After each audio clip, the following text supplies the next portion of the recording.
వైఎస్ఆర్సీపీ అధినేత వైఎస్ జగన్ ఇవాళ పార్వతీపురం మన్యం జిల్లాలో పర్యటించనున్నారు. కాసేపట్లో తాడిపల్లి నుంచి బయలుదేరి మధ్యాహ్నం 2 గంటలకు పాలకొండకు చేరుకుంటారు. ఇటీవల మరణించిన వైఎస్ఆర్సీపీ సీనియర్ నేత పాలవలస రాజశేఖరం కుటుంబాన్ని పరామర్శిస్తారు. ఆయన కుమారుడు ఎమ్మెల్సీ పాలవలస విక్రాంత్ నివాసానికి వెళ్లి వారి కుటుంబ సభ్యులను పరామర్శించిన అనంతరం అక్కడి నుంచి తిరుగు పయనమవుతారు.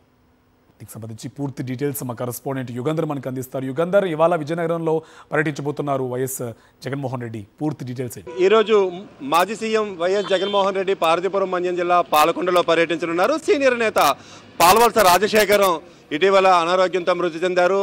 ఆయనకి చిత్రపటానికి నివాళులు అర్పించిన అనంతరం ఆయన కుమారుడు ఎమ్మెల్సీ పాలవలస విక్రాంత్, అదేవిధంగా మాజీ ఎమ్మెల్యే రెడ్డి శాంతి కుటుంబాలను ఆయన పరామర్శించనున్నారు.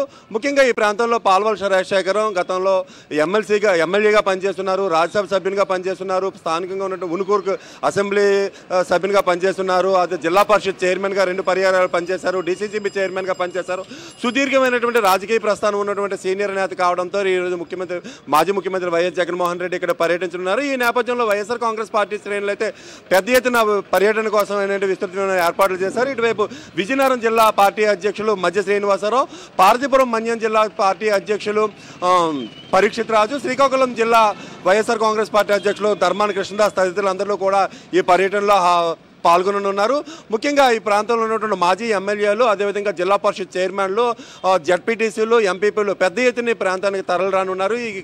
ఏదైతే పాలవలస రాజశేఖరం కుటుంబాన్ని పరామర్శిస్తారో ఆ కార్యక్రమంలో కూడా పాల్గొనున్నారు. ఈ నేపథ్యంలో దీనికి సంబంధించినటువంటి ఏర్పాట్లన్నీ కూడా వైఎస్ఆర్ కాంగ్రెస్ పార్టీ శ్రేణులు విస్తృతంగా ఏర్పాటు చేశాయి. ఇక్కడ ఉన్నటువంటి ఫైర్ స్టేషన్ సమీపంలో ఉన్నటువంటి హెలీప్యాడ్ దగ్గర ఏర్పాట్లు చేశారు. అక్కడ నుంచి దాదాపు 3.5 కిలోమీటర్లు పాలవలస విక్రాంత్ స్వగృహం ఉంటుంది. అక్కడికి ఆయన బై రోడ్డు వెళ్తారు. అక్కడ ఆ కుటుంబాన్ని పరామర్శించిన తర్వాత తిరిగి ఆయన 3 గంటల ప్రాంతంలో ఇక్కడ హెలీప్యాడ్ దగ్గర చేరుకొని ఇక్కడ నుంచి ఆయన తన ఇంటికి వెళ్ళేటువంటి పరిస్థితి ఉంటుంది. ఇక్కడ హెలీప్యాడ్ దగ్గరికి మధ్యాహ్నం 2 గంటలు చేరుకుంటారని చెప్తున్నారు.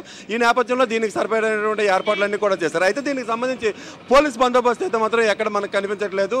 దీని మీదే వైఎస్ఆర్ కాంగ్రెస్ పార్టీ శ్రేణుల్లో ఆందోళన వ్యక్తం చేస్తున్నటువంటి పరిస్థితి కనిపిస్తుంది. Karthik, thank you Yugandhar.